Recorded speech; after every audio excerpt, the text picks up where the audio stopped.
Okay, so this is going to be a banger. But I've got a master plan to save Canada.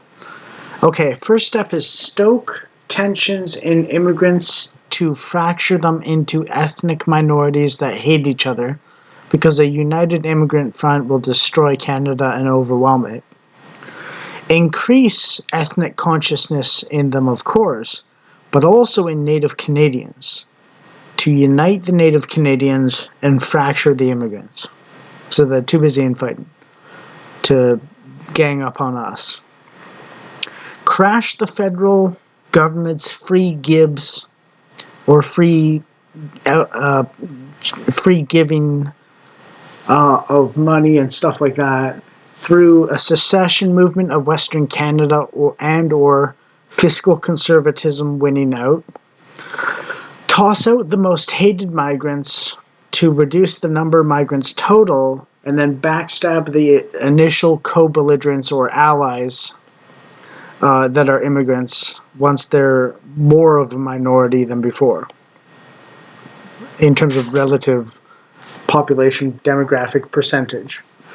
The plan to divide and reconquista or reconquer Canada is basically turn the fight into a crusade, polarize us versus them in us, use the immigrants as cat's paws on each other, defeat in detail, which means divide and conquer basically, split them up into smaller groups and then overwhelm each group with minimal losses so that attrition favors us, and recognize that we're on death ground to mobilize and motivate our people. Our national survival is at stake. Migrant differences are real, so this kind of thing is kind of inevitable. I'm simultaneously saying like this is the general direction it's going to take probably anyways, but we can kind of help it along by consciously pushing it this way. In case Western provinces secede from Eastern Canada and Eastern Canada collapses, while the West kicks out migrants, more like Britain or the USA will, thanks to ethnic majority aspects in Western Canada to the Native Canadians, we should create sectarian hellholes for immigrants in Eastern Canada with minimal gain because there's no federal government to give free money to them, basically, because they're totally out of money. Total collapse in Eastern Canada with the UK, USA, and Western Canada supporting and crusading for Native Canadians in Eastern Canada. USA, UK, Western Canada will intervene on the sectarian infighting and civil war that is Eastern Canada, the way Russia did with Donetsk and Luhansk, because of ethnic awareness and Anglo brotherhood, which is arising worldwide. Previously impossible, but becoming more and more real. So no more brother wars, fight the invaders back and toss them into the ocean, basically. Unlike the Nazis' strategy of playing the World War II allies against the Soviets, this strategy actually has teeth because our enemies don't view us as an existential threat that needs to be crushed completely, the way they did with the Nazis, which is why their version didn't work. But they view us as plunder, and that's why they're invading. It will be like the Mongolians in that one battle in a pass somewhere.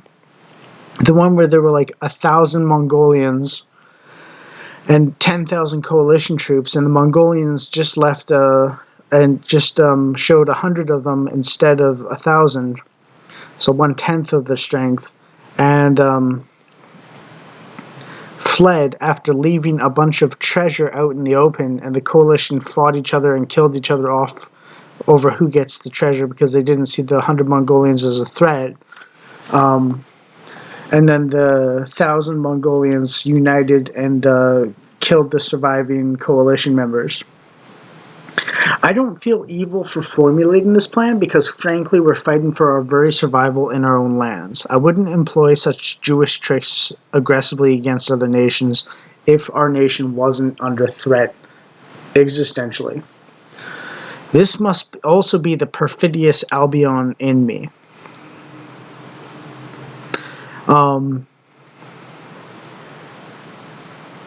there's a certain degree of some people are like, oh, that's not honorable or something like that. But honestly, when your sense of honor is being used against you by a foreign invading army, to hell with that. Win against the invaders. Honor is for people who reciprocate honor when you're fighting for your survival. That's all there is. And unlike Israel and Iran, unlike Hamas and Israel, in terms of, well, unlike Israel and Iran, basically, under U.S. umbrella, we actually are fighting for our survival. So it's like Hamas and Israel relations, basically, not Iran and Israel.